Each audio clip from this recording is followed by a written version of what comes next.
Well, sometimes I go out by myself and I look across the water, and I think of all the things I want to do. In my head I paint a picture. Since I come home, well, my body's been a Vegas, and I miss your tender hair and the way you like the dress. Won't you come on over? Stop making a fool out of me. Why don't you come on over, Valerie? Valerie, Valerie, Valerie. Did you have to go to jail? Put your house on up for sale. Did you get a good lawyer? I hope you didn't catch a 10. Hope you find the right man who'll fix it for you. Now are you shopping anywhere? Change the color of your hair. Are you busy? And did you have to pay that fine?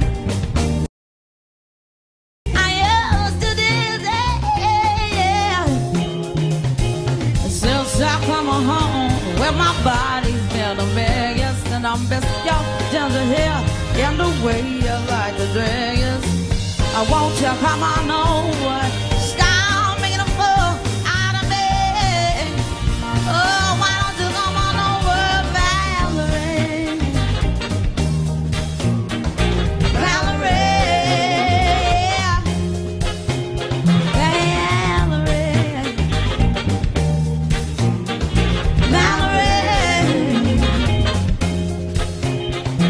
Well, sometimes I go out by myself and I look across the water, and I think of all the things what you do. In my head I feel a picture. Since I come home, well, my body's been a Vegas, and I miss your ginger hair and the way you like the dress. Won't you come on over? Stop making a fool out of me. Oh, why don't you come on over, Valerie? Valerie, Valerie, Valerie, whoa, whoa,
looking like millionaires roll. Life's a game, but it's not real. Yeah. Break the rules so I don't feel. Yeah. I keep doing my own thing. Walking far in this That's right. Victory in the mouth. Yes. Almost there, don't give it now. Only thing that's on my mind is Yo, let me hear y'all. Yes. Yes.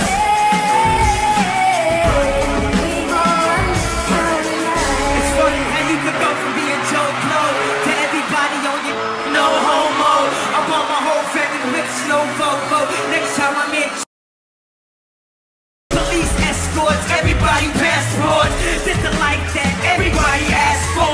This a fast life, we don't want a crash score. What you think I'm back for? To push a rap for? But I know that if I stay stunting, all these girls only come from one thing. You can spend your whole life goodwill hunting. Only good gon' come is as good when I'm. She got an ass, gotta swallow up a G-string. And up top, what's that? 2 pieces, and I'm beasting off the re-sling. Just we get the chips made it out the precinct. We give a damn about the drama that you do bring. I'm just trying to change the color on your mood ring. Read my baby, you need to try some new things. Have you ever had shoes without shoestrings? What's that, babe? Baby, these heels, is that a make-up? Baby, these wheels, you tripping when you ain't sipping, have a refill. Feeling like you running high, now you know how we feel.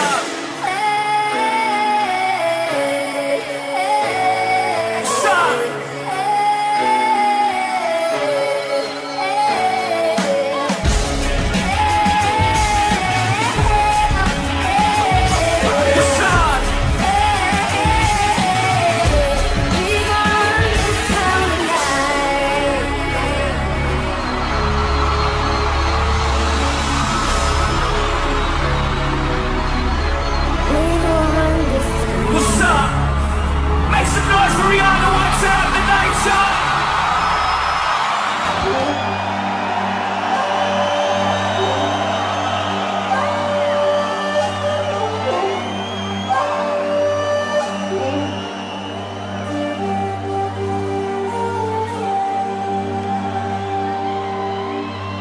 Baruch atah Adonai.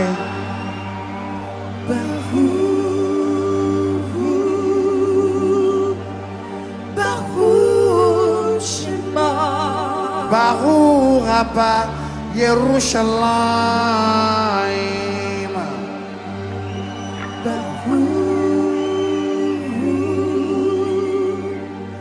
Baruch Shema. Baruch atah Adonai.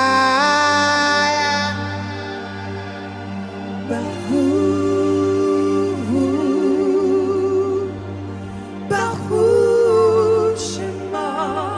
Baruch Abba Yerushalayim.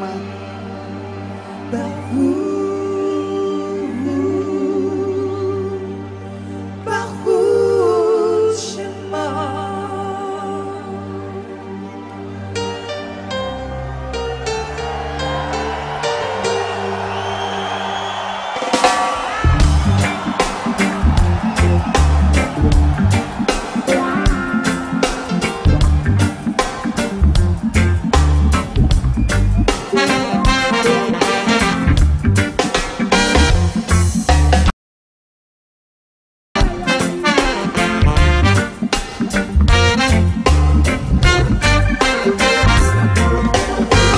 From the Bible to the Quran, a revelation in Jerusalem. Shalom, salam alaikum. You can see Christian, Jews and Muslims living together and praying amen. Let's give thanks and praises. Baruch atah Adonai. Baruch Abba Yerushalayim.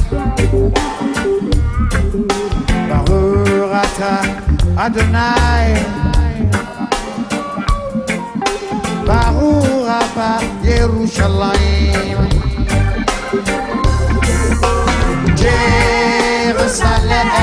here I am. Jérusalem, je t'aime, je t'aime, je t'aime. Jérusalem, here I am.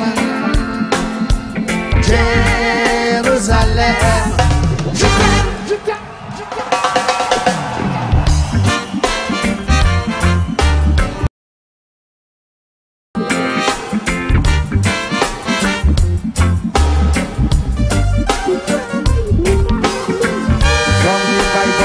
Quran, Revelation time. Shalom, Salam alaikum. You can see Christian, Jews and Muslims living together and praying, amen. Let's give thanks and praises. Baruch atah Adonai. Baruch Abba Yerushalayim. Baruch atah Adonai. Baruch Abba Yerushalayim. Jerusalem, here I am. Jerusalem, je t'aime, je t'aime, je t'aime. Jerusalem, here I am. Jerusalem, je t'aime. Israël Yakirati. Israël Yakirati. Ani Oevota. Israël Yakirati. Israël Yakirati.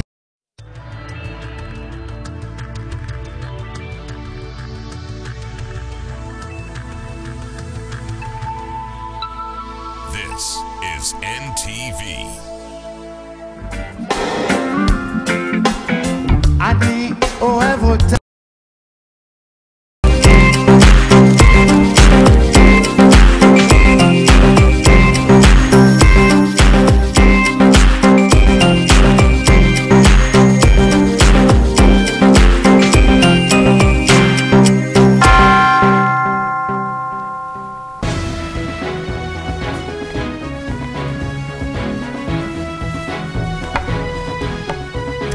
Tonight, from preaching to protesting, find out why churchgoers turned rowdy in Mengo Kisenyi this morning.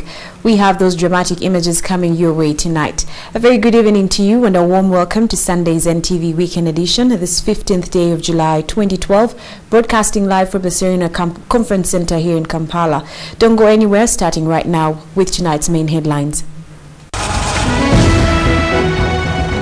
Tonight, the battle for Goma intensifies as United Nations, MONUSCO forces and DRC troops defend the city from the rebels. Our NTV team are on the ground in Goma with the latest.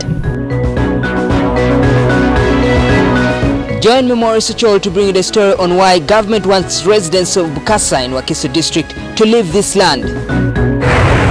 Members of the Nance Parliament are unsatisfied the way government is tackling corruption. And in our political feature this weekend, I'm Jingo Francis with the details of the story. And join me, Alfred Odong, later on in this bulletin for the final results of the 2012 Pearl of Africa rally that concluded in Kampala today.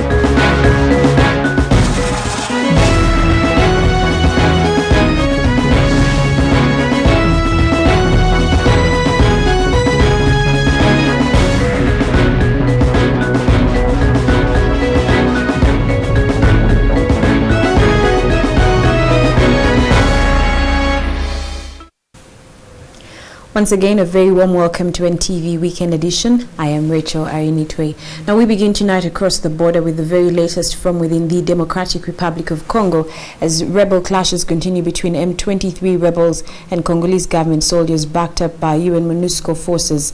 NTV's Sudi Biarhanga and cameraman Godfrey Badebe are in Goma, which rebels say is their next target.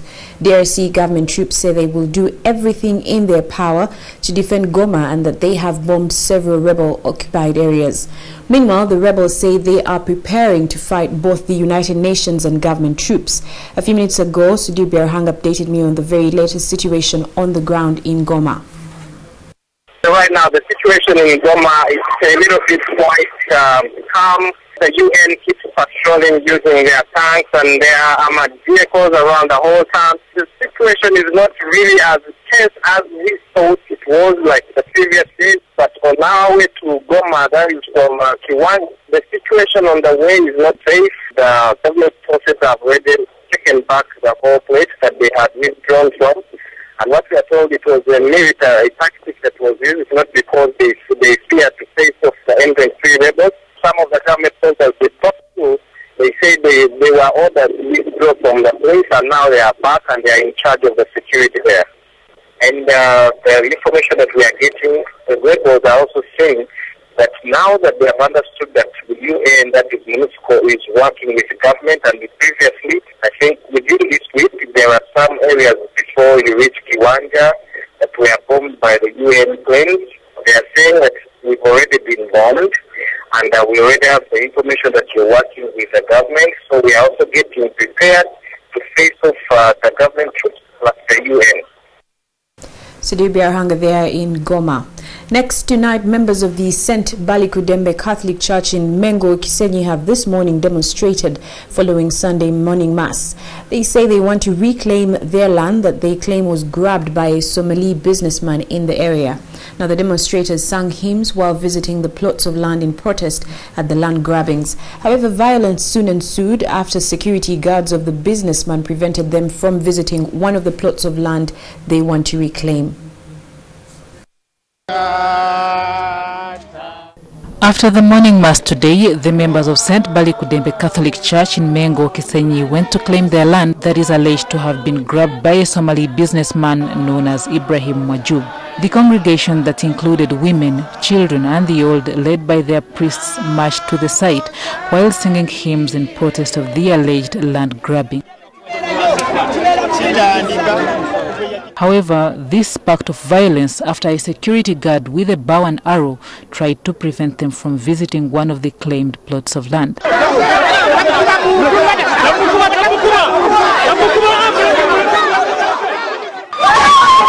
The worshippers also demolished all the structures that were constructed on the contested plots of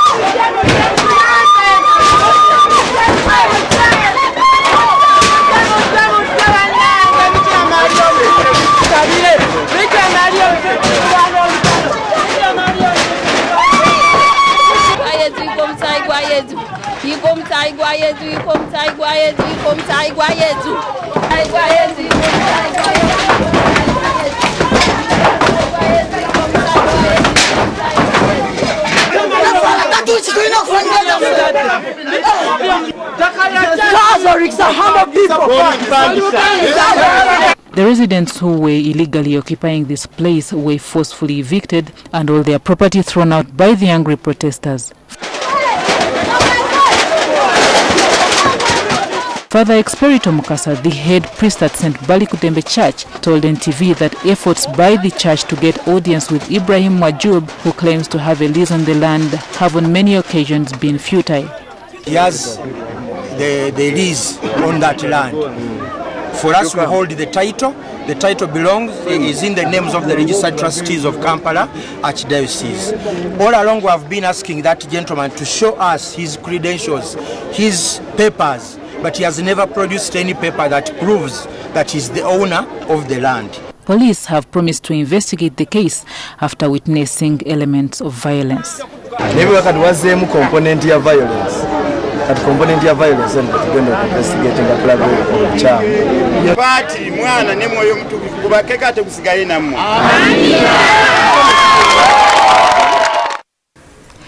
Meanwhile, residents of Bokassa in Wakiso district have vowed not to leave their land, in which government wants them to vacate and be compensated in order to pave way for the construction of an inland port. Now, this afternoon, the Minister of Works and Transport, Engineer Abraham Biandala, labored to convince the residents as to the details of how the government would compensate the residents.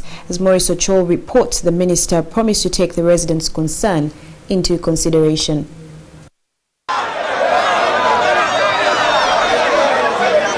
Hundreds of people gathered here in Bokassa in Wakiso district to listen to what the minister would have to say to them regarding their eviction from this land. The minister argued that the land is to be used as an inland port and the residents would be compensated accordingly.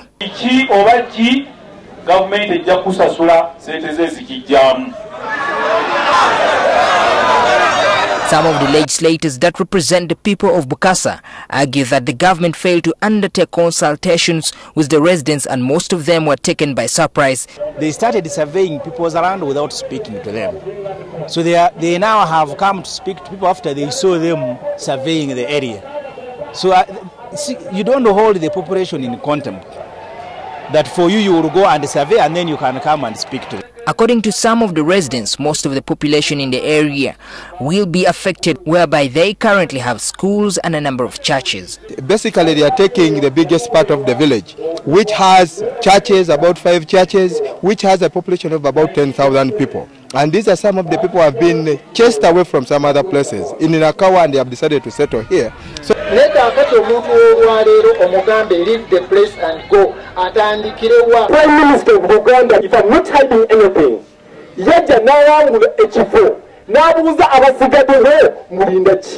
on record, government doesn't even compensate people on time and adequately, and yet the land here is very, very expensive.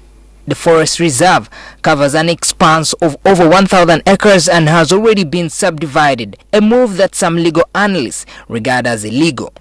The forest reserve, as we speak now, has been already subdivided without even going to parliament. And for all the processes that they have used are all wrong. They first need to go to parliament, degazette the forest reserve before they even come and acquire private ownership lands that people have built in this area. Experts also argue that the government's basis of acquiring this land failed to follow the correct procedures. The minister is basing on a repealed law that is the basis of acquisition of land. They're saying that people actually, that the ministry wants 500 hectares, which is basically 1,235 acres to build an inland port.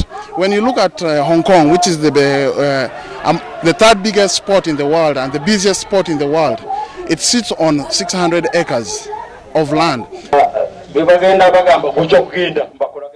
For many of the residents here, they have spent millions of shillings to build their lives in this area, and they are doubtful whether or not they will ever receive the compensation they are promised. Even after the minister's efforts to try and convince the people that they will be compensated duly, the residents here are not convinced, arguing that government has on most times come out with different projects, but they have never been compensated. Maurice Ochol, NTV. Thank you, Maurice. Now, it's on this issue that we seek your views in our NTV Weekend poll, and we are asking, do you support the planned eviction of Bokassa residents to pave way for the construction of an inland port? Do you support the planned eviction of Bokassa residents to pave way for the construction of an inland port?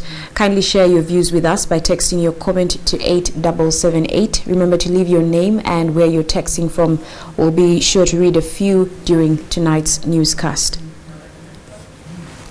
Now, the Ugandan and Rwandan governments have signed an agreement to carry out joint border surveillance in the ongoing fight against smuggling and tax evasion along the Katuna border post. To help strengthen cross-border surveillance activities, the Japanese government, through the International Cooperation Agency, has donated equipment to help enforcement units of the two countries at the border to protect societies from smuggled and dangerous goods. These 4 patrol vehicles, motorcycles, radio communication systems, night vision scopes and portable searchlights form some of the equipment donated by the Japanese government to both Uganda and Rwanda.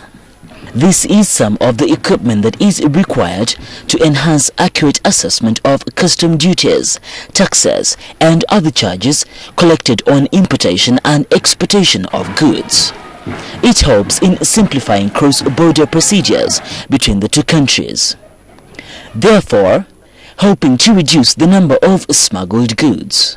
So the documents you saw assigned there is so that we can legally exchange information, so that we can legally survey this border together, not just as one team on the Ugandan side and another team on the Rwanda side. We will form one team that does joint surveillance. This is expected to generate further income for the Revenue Authority, considering since implementing a presence at the Busia-Malaba border, they have been able to facilitate a legitimate trade and generate billions of shillings, which could have been lost through illicit trade. And as a result of this support, we have realized over 10 billion Uganda shillings, the equivalent of about $4 million US, has been recovered through enforcement operations at Malaba-Busia borders. And this equipment that I've just enumerated was also given to the Kenya side. So not only did they give Uganda 2 boats, they gave Kenya 2 boats as well. And so we've experienced faster operations and easier movement and communication. This is expected to help clamp down on smuggling along the border.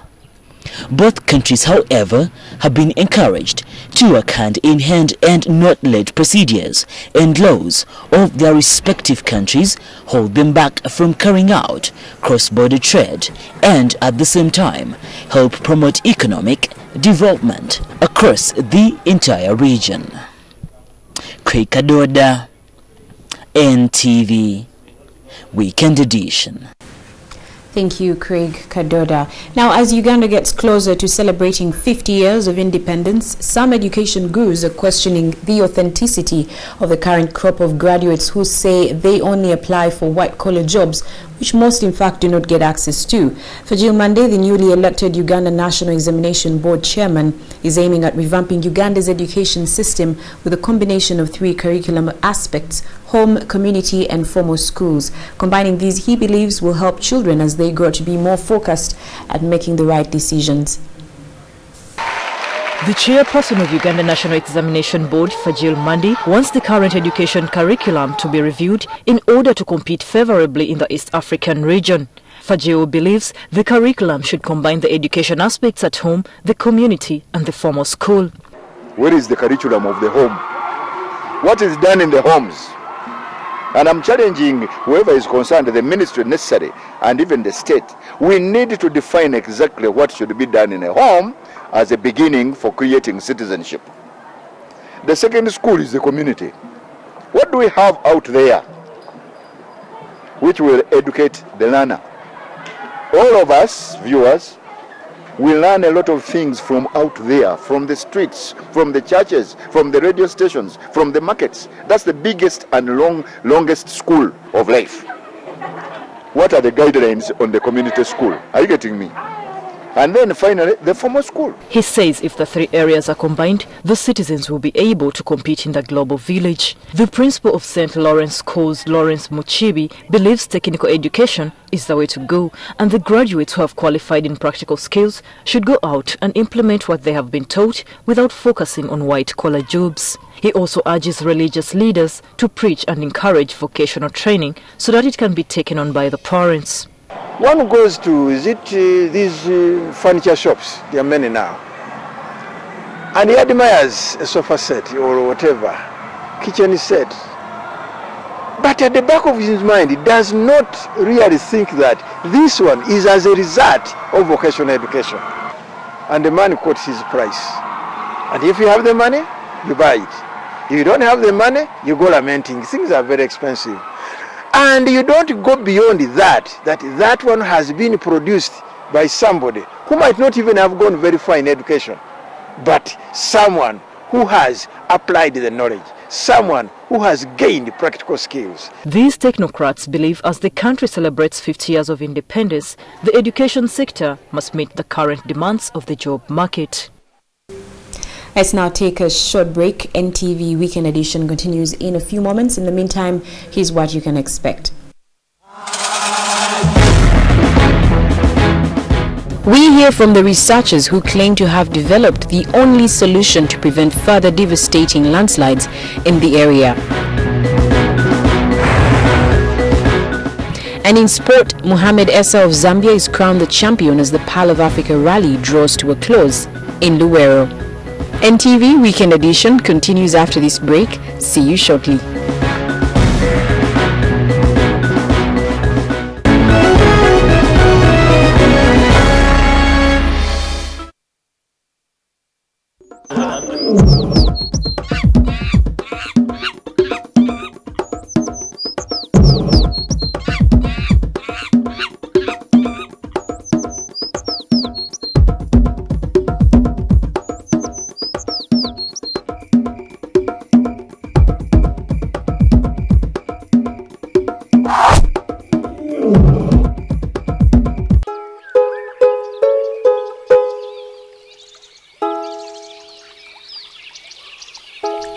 The Impala is a medium-sized, graceful antelope found in southern Africa to the northern limits of East Africa.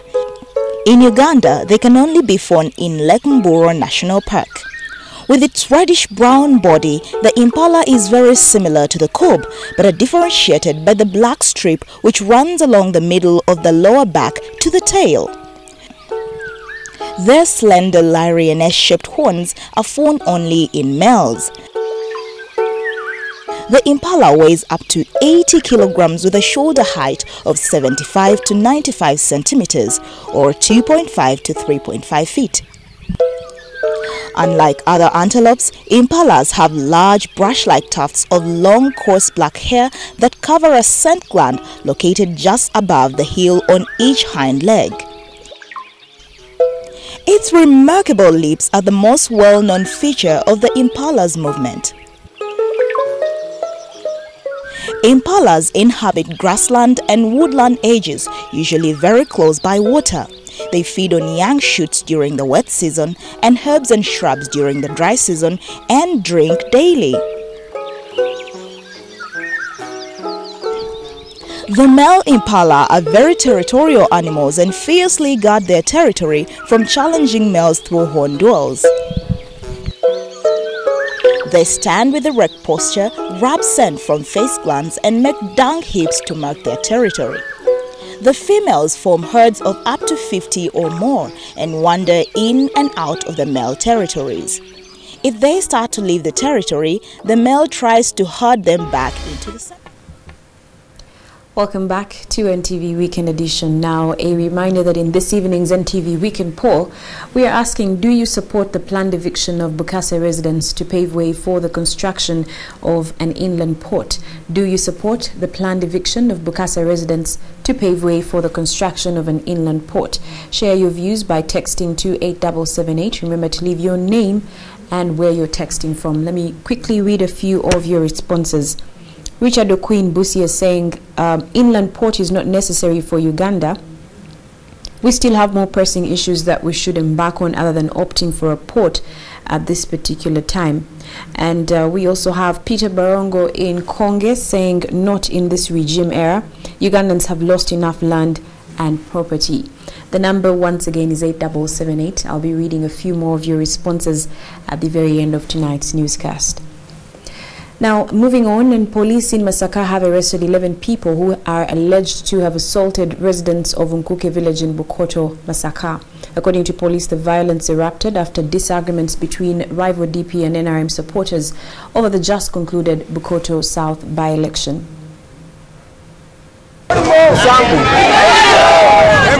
It's just 3 days after the just concluded by-election that saw Democratic Party's Mathias Nsubuga the victor of the Bukoto South parliamentary seat. However, violence has continued to mar Masaka region. Disagreements among rival parties have continued causing conflict and many have suffered serious injuries. On Saturday, police rescued residents of Unkuke village when a fight broke out in Bukoto East, a stronghold for NRM's Alintu Mansambu. We got information this morning that in a place called Unkuke, people were fighting they had beaten some people, one called Tony. So we swung into action, we came and indeed we found the people and they told us that there is a group of people who are fighting because of the just concluded elections in Bokassa South. We really wondered why people of Mkupe who are in another constituency are fighting over an election which was not in their place. The local leaders decried such acts of violence in their area. Akaluka nsambu kale sensonga wano etategerekeka nsambu yawanguddwa eri naye ate abantu abawagizi mujja mutya kubanga nsambu yawanguddwa ne mujja mukole fujjo sigenda kukkiriza kukuddira kola bikolwa ebyo mu kitundu kyange. Police have arrested 11 people on charges of assault in connection with the violence. Police also recovered spears and sticks which they reportedly used to attack their victims. But what I know is that somebody who was defeated still has anger. I don't think somebody who has won can attack the other one who has lost the elections. But me, I'm not taking this as a political issue. I'm taking it as a criminal because we don't have any elections in this place. I don't see why people should fight over another place which is without having an election here. So this one, I'm taking it as just a crime, not politics. The suspects have been taken to Masaka Central Police as investigations continue. Researchers from an agricultural research institute in Bulambuli district claim to have developed the only solution to prevent further devastating landslides that continue to blight the area. The researchers are encouraging local communities to adopt new methods of farming, as Craig Kadoda explains. Researchers from Buginyanya Zonal Agriculture Research Institute in Bulambuli district are encouraging communities to adopt advanced farming methods so that they can control the frequent landslides. The researchers are convinced that the only solution to landslides, which have claimed many lives, is to adopt new methods of farming, such as the terrace type of farming. The researchers are advising the farmers to segment the land, plant grass to act as buffer zones, which will control soil erosion. The planted grass not only acts as a control for soil erosion, but also food for the animals. The Research Institute has distributed improved varieties of crops like coffee, beans and cassava cuttings. This modern method of farming has been tested in Kapchora and turned out to be a success.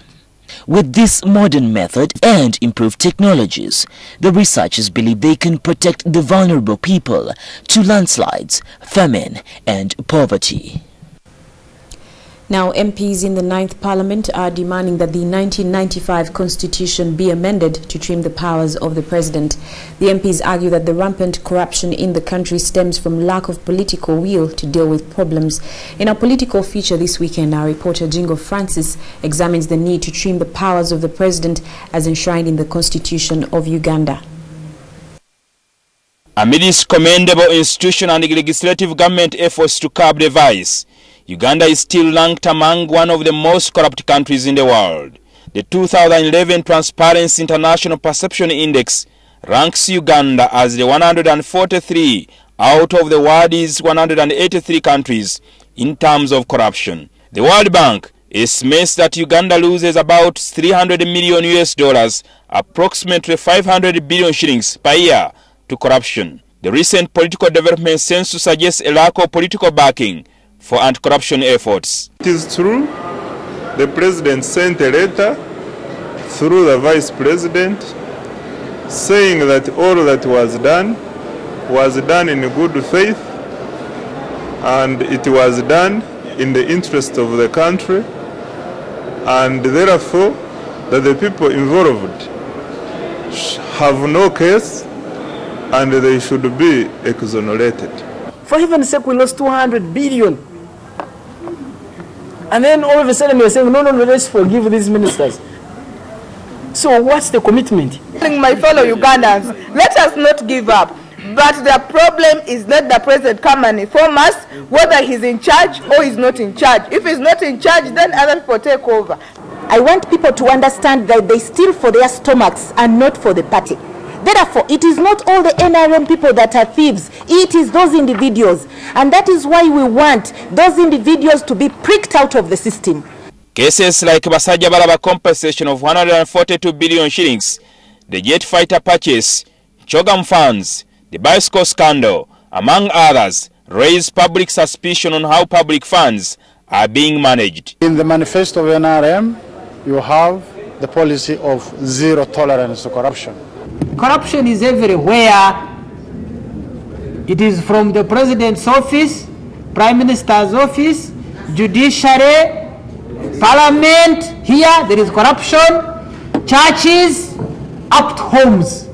Article 984 of the 1995 Constitution creates the powers of the president while holding office, and that the president shall not be liable to any proceedings in court. That this is the time we should now be refocusing our energies to amending the Constitution to trim the powers of the president. For example, I will tell you, in as long as the president has immunity embedded in Article 98, Part 4 of the Constitution, that is not triable, he has no criminal liability, he has no, then you lose. Because once he has given a directive and money has been lost, so what? You cannot proceed much. Article 223 also gives powers to the president to appoint the ombudsman, while Article 163 gives the president's powers to appoint the auditor general, to which the MPs also think compromises the ongoing fight against corruption. Now, if you are going to have an effective IGG, the IGG should not be elected by the president, should not be appointed by the president. In any case, the auditor general is the chief watchdog of parliament. He's supposed to be pointing out all irregularities, especially financial irregularities, to parliament. If it is the way to go, I am welcoming it, if it helps. But I am not comfortable with people who say that when the president appoints, he tends to be a little bit lenient with the persons whom he has given the mandate. And when the country embraced the multi-party system of governance, there has been a growing demand that Article 60 about the appointment of the Electoral Commission requires amendments to trim the powers of the president. The MPs think that royalty that comes with such appointments leaves a lot to be desired in the fight against corruption. Can we have a president, an incumbent, also taking part in the electoral process, and at the same time is the one who is appointing the Electoral Commission, and you think you'll have fairness? No, I don't want to imagine so. And as the anti-corruption crusade continues in Parliament, the MPs are pushing to amend the Anti-Corruption Act in order to introduce tough penalties against the corrupt by confiscating and attaching their properties. We are formulating this law, and it should be able to come as a bill within this financial year. Any thief who is really stealing public resources, we must make it very hard, like they do down the market when someone steals a mobile phone and they apply mob justice on this person. Uganda ratified the United Nations Convention to Combat Corruption in September 2004. The convention requires countries to establish criminal and other offenses to cover a wide range of corrupt acts. Ethics and Integrity Minister Reverend Father Simon Rokodo seem to be in agreement with those calling for the constitutional amendments, if that will help in the fight against the vice. Jingo Francis, NTV. Thank you, Jingo Francis. Now, in order to expound on the issues raised there in a little more detail, I'm delighted to be joined here in the studio this evening by John Simbwa, Member of Parliament for Makindye East. Very warm welcome. Thank you. To NTV Weekend Edition. Thank you for taking the time to be with us. Thank you for inviting me also. Honorable. Yes. Should the president be trimmed of his powers? Yeah, we are thinking of having two amendments. One is the constitutional amendment, and then the other one is an amendment to the Anti-Corruption Act. When we talk about amending the Constitution, we are looking at amending those sections or articles within the Constitution that affect the powers of, that concern the powers of the president in appointing the watchdogs. IGG, if you look at the president appointing an IGG and an IGG is a watchdog, it becomes a problem. Yeah. So we are looking at that in as far as the constitutional amendment is concerned. Then we are looking at the penalties within the Anti-Corruption Act. We are looking at strengthening and amending some sections within that act to ensure that confiscation and forfeiture of property or assets of those people who have been convicted of corruption becomes a sentence fixed by law.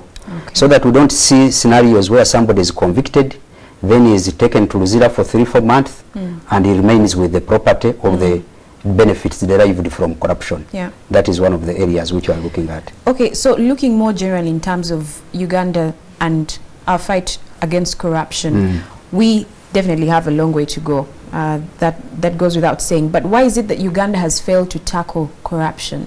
One of the problems is political immunity. Some people who are very corrupt have got that political immunity. That is one of the problems. And then we have got the impunity of those who are corrupt. Somebody has stolen your money and is bragging around that he's very rich and nobody is there to touch him.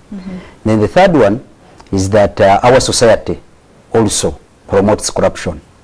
There is a way our people within our society promote those who are corrupt. You find somebody is splashing money here and there. He has got that money out of Gavi, out of Chogam, and that is the person they are looking at as a celeb in this world. So some of those are the reasons which we want. And maybe the last one is that we don't have tough penalties. You find out that people here steal, and I always tell people that you would be very, very stupid if you're a government employee, come across 2 billion and you don't steal it. Because you steal it today, tomorrow you are in a pickup double cabin police in front, you are taken to the court, then to prison, and you come out in a year. But we want to make corruption a very, very risky venture. By ensuring that those who are convicted of corruption are sentenced by confiscating their property and forfeiting it to the state. And we know very many people here are very clever, most of the corrupt. They have invested in their children, they have invested in their women, and our bill is also looking at widening the net to get the children, to get the property of the children, so long as our court is convinced that that property was derived out of the act of corruption of the defendant. All right, a quick one. The World Bank has estimated that Uganda loses approximately $300 million in corruption ventures. And now that we've cited what the problem is, what do you think Uganda needs to do to tackle this issue? Maybe when you look at the figures of World Bank, they are not very accurate, because Transparency International is also coming up with another figure. So we are yet to ascertain which figure is right. But looking at whatever is the figure is, what are we going to do? One is that, as I said earlier on, we want to ensure that the president, we are not looking at Museveni as a president. Any president who comes up, we are saying the powers of the president get trimmed in as far as appointing anti-corruption watchdogs is concerned. Then two, we want to make corruption a very risky venture, so that those who go into it knowing the risks involved. Then three, we are trying to implement the convention. I have heard Jingo talking about the UN convention on corruption. We want to implement those conventions. We also want to implement the convention of AU convention on corruption and combating other crimes in that related nature. So what we are trying to do is that we want to bring out what was agreed upon in those conventions, like confiscation and forfeiture. The cooperation is there between countries on as far as tracking the corrupt is concerned. So doing all that, we think that corruption will reduce. Well, thank you very much, Honorable. I certainly hope the suggested methods are more effective in the future. Thank you very much for taking the time to speak to us. Okay, thank you very much for inviting me, and I hope in the future we shall discuss more about corruption. I hope so too. I have been speaking to John Simbwa, Member of Parliament for Makindye East. And now moving on, in financial operations of borrowing and investing, what is considered long-term is usually above 3 years, with medium-term being under that. Now, long-term borrowing often comes with obvious advantages such as low cost as well as a grace period before commencement of repayment. However, experts insist that in equal measure, access and efficient planning are required for long-term borrowers keen on infrastructure type of investments. That is the focus of this week's Personal Finance Digest.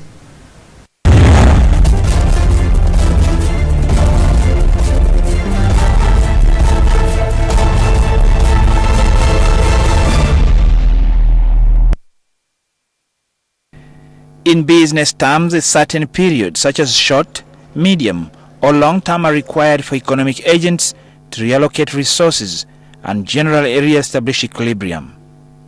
The actual length of this period, usually numbered in years or decades, varies widely depending on circumstantial context.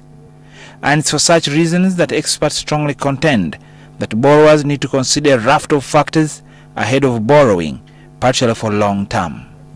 Of course, finances is an integral part of growth, and in that case, you need to look at your business cash flows and how to sustain. In case you go to borrow, the most important thing that you need to look at is that how will you finance the borrowing? You should not borrow for personal expenditure or things that are not developmental. You should borrow for things that bring in more cash flows. And when you get more cash flows, then the cash flows are the ones that are used to offset the borrowings. In that case, you need to keep your books. You need to have discipline in terms of the way the money you borrow for a specific project. You want to finance a certain activity. You need to put money in that activity.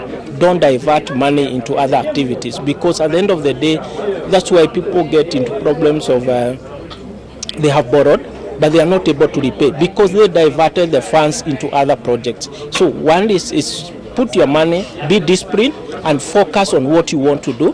And once you get into it, then be able to keep your fingers on your cash flows, on your activities.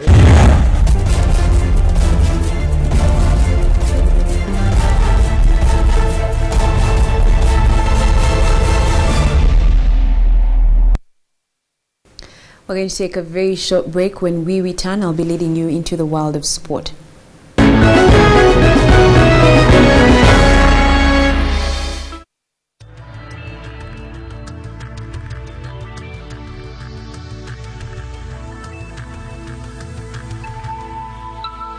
This is NTV.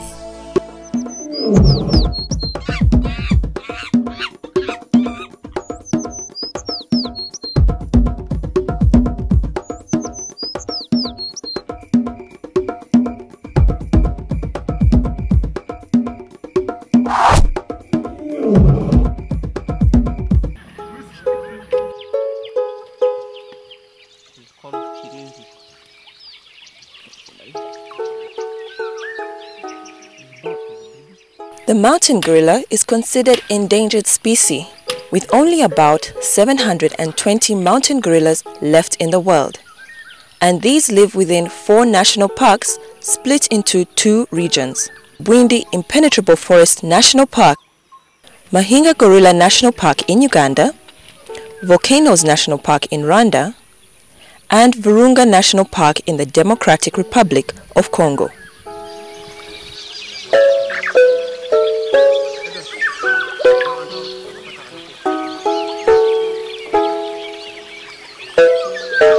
The gorilla is the largest of all living primates and has a robust build with long muscular arms, a massive chest, and broad hands and feet.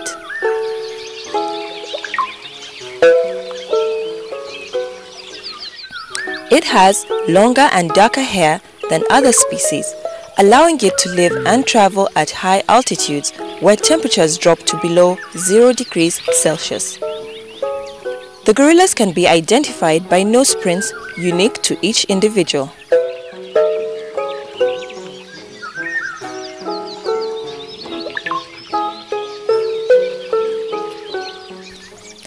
Male mountain gorillas stand up to an average height of 6 feet and weigh from 400 to 500 pounds.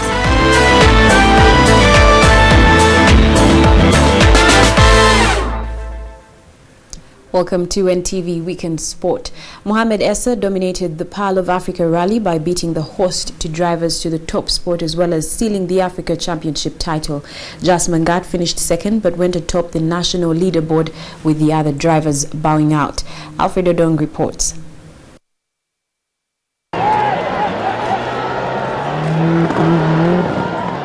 Mohamed Essa sealed his Africa title chase with a victory in the Pearl of Africa rally, which he dominated all through the 3 days. The Continental Rally King is, however, concerned with the little attention the other challengers seem to give to preparations.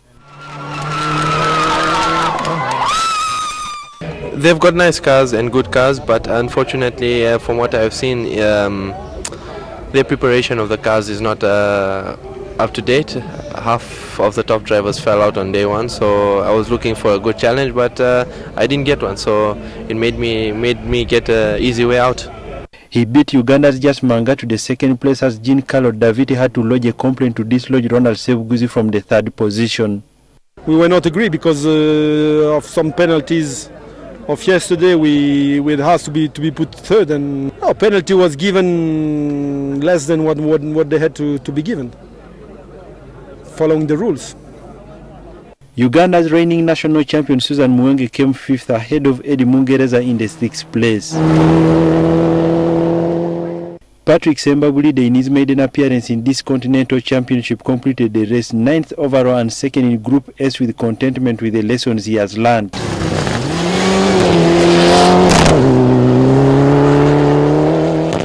Even if you're one of the best drivers, without a service team, you'll be nothing, because you can come back when a vehicle needs, it is somehow, you see, it is technical.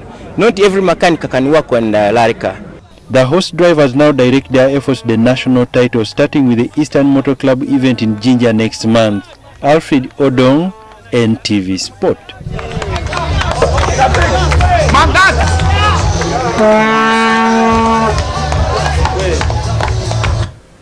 Now across the border in Tanzania, and on day 2 of the Sekafa Club Championships, URA overcame Simba FC by 2-0.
waffe kikulu nnyo kubanga tubadde era tusuubira nti Simba tusobojikwa kubanga tetukubangako mu mpira gyonna gye tusambye era bwe tunula squad yaffe eyaffe Simbi ate nekirala nti wano mu Tanzania batuwa respect.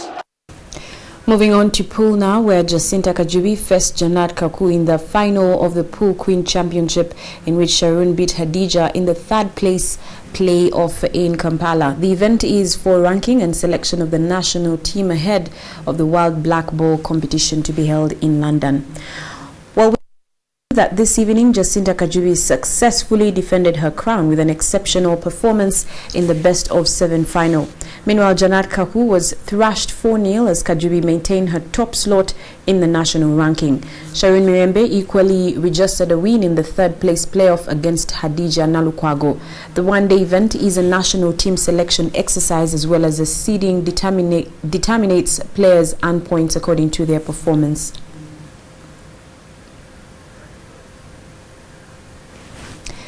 And finally, in NTV Weekend Sport for tonight, West Indies secured their first win against a test nation in 4 years after overcoming New Zealand by 24 runs. In golf, Troy Mattison has taken lead in the PGA Tour with Steve Stricker being the closest challenger. This and so much more in our international sports wrap. West Indies sealed their first one-day international series win over a test nation other than Zimbabwe and Bangladesh since April 2008. They overcame a heroic century from Ross Taylor, who returned after missing 4 matches due to shoulder injury. It was the second time West Indies had recovered in the match. Their batsmen had been tested again, first by Sammy's decision to bat under overcast skies and on a pitch freshened by rain. Their depth in batting, however, bailed them out from 20 for 3 to reach 129 for 5 in 35 overs before registering a 24-run win. In golf, Troy Mattison enjoys having the lead going into the final round of the PGA Tour, with Steve Stricker proving comfortable coming from behind. Mattison has a 3-stroke lead over Stricker going into the final 18. Stricker, chasing his 4th straight title, shot 5 under 66 on Saturday. Mattison had a total of 18 under 195, with Stricker alone in second at 198. In cycling, Germany's Andre Greipel claimed his third victory of this year's Tour de France as Bradley Wiggins of Britain held on to the yellow jersey at the end of the 13th stage. Greipel, who rides for Lotto, finished just ahead of Slovakian sprint rival Peter Sagan in a tight finish. Norwegian Boasson Hagen could only finish third on the 217-kilometer stage. And that winds up NTV Sport for tonight. Do stay with us. Your comments for NTV Weekend Poll this evening are coming up next.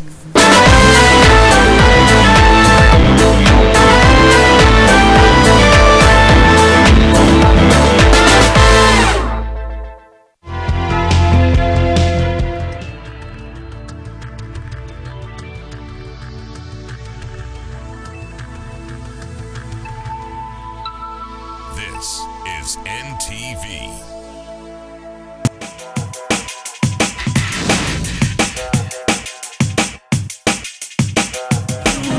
Every time you come around, you know what I feel like doing to you. Rukundo, don't waste my time. If you know what I want, just give it to me. Today we bring you Jackie Chandiru, a former member of the Blue Three who had to be pushed to take a step in which he has found pride and happiness.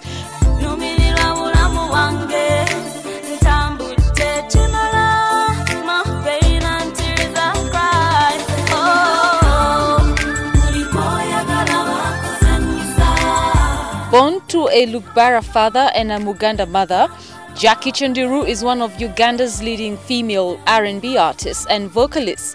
Jackie kicked off her musical career in 2004 after she emerged as one of the winners for the Coca-Cola Pop Stars. This led to the formation of Blue Three. Welcome back. Let's now take you back to tonight's NTV Weekend Poll, and we asked you, do you support the planned eviction of Bokassa residents to pave way for the construction of an inland port? Thank you so much for all your responses. I'll quickly read out a few of them.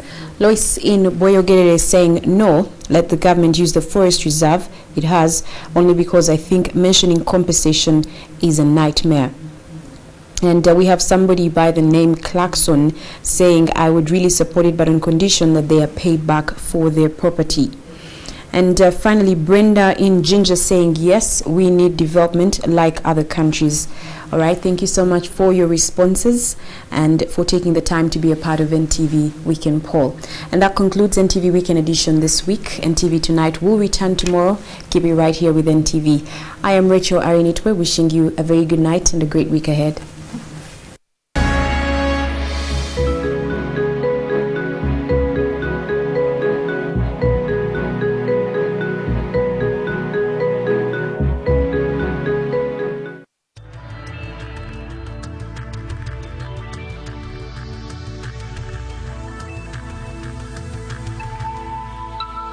This is NTV.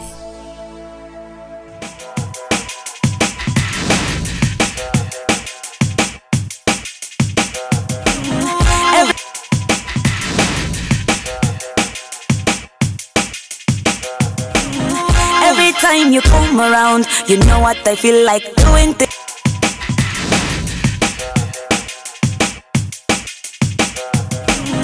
Every time you come around, you know what I feel like doing to you. Rukundo, don't waste my time. If you know what I want, just give it to me.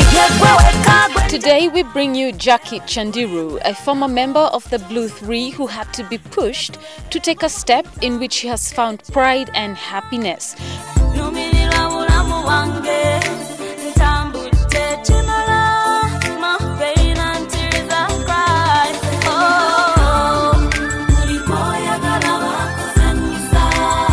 Born to a Lugbara father and a Muganda mother, Jackie Chandiru is one of Uganda's leading female R&B artists and vocalists. Jackie kicked off her musical career in 2004 after she emerged as one of the winners for the Coca-Cola Pop Stars. This led to the formation of Blue Three that became one of the leading girl groups in Uganda and Africa with hit songs like Kakana, Hitaji, among many others.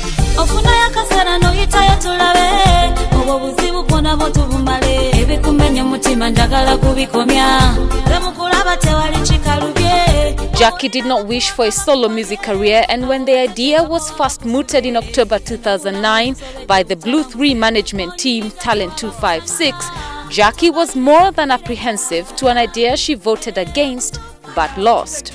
However, from the look of things, it is evident that Jackie definitely enjoys the harvest of her solo career, with her songs acquiring more airplay and attention. I still stand through thick and thin, yeah, like a tiger on and proud.